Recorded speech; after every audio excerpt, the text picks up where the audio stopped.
এই যে মারলো, মুখে মারলো, ঘুষ মারলো। এই ফটোটা একটু ওই যে আগে ওই পুলিশের ভিতরে ঢুকলো এবার।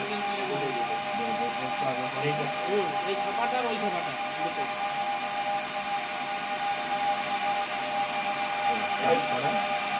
গতকাল রাতে রোগী মৃত্যুর অভিযোগে রামপুরহাট মেডিকেল কলেজ ও হাসপাতালে ভাঙচুর ও ডাক্তারদের মারধরের ঘটনায় 12 জনকে গ্রেপ্তার করল রামপুরহাট থানার পুলিশ। এটা কতজন আপনারা ধরেছে? মানে 12 জন।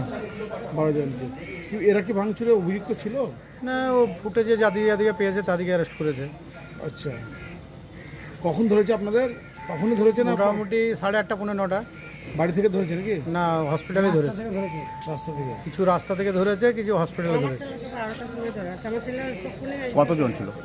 12 জন। আপনার নাম কি? আমার নাম নিহার আলী। কি নাম দিদি? আজ ধৃতদের রামপুরহাট মহকুমা আদালতে পাঠানো হয়। উল্লেখ্য, গতকাল রাতে বীরভূমের রামপুরহাট মেডিকেল কলেজ ও হাসপাতালে আনসারুল শেখ নামে এক রোগীর মৃত্যু হয়। এরপর হাসপাতালের কর্তব্যরত চিকিৎসককে মারধর ও হাসপাতালে ভাঙচুর চালায় মৃতের পরিবার ও তাদের লোকজন।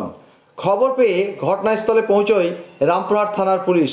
পুলিশ আসতে দেখে হামলাকারীরা গা ঢাকা দেয়।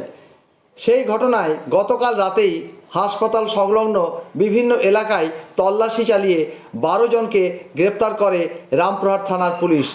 আজ ধৃতদের রামপুরহাট মহকুমা আদালতে তোলা হয়। ছেলের নাম কি? সাহেব শেখ।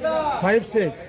ও কিছু জানে না, মানে ও তখনই আইছে আর এসে ওই মারপিট হওয়ার পর পুলিশ আইছে আর ওই টাইমে চলে আসছে।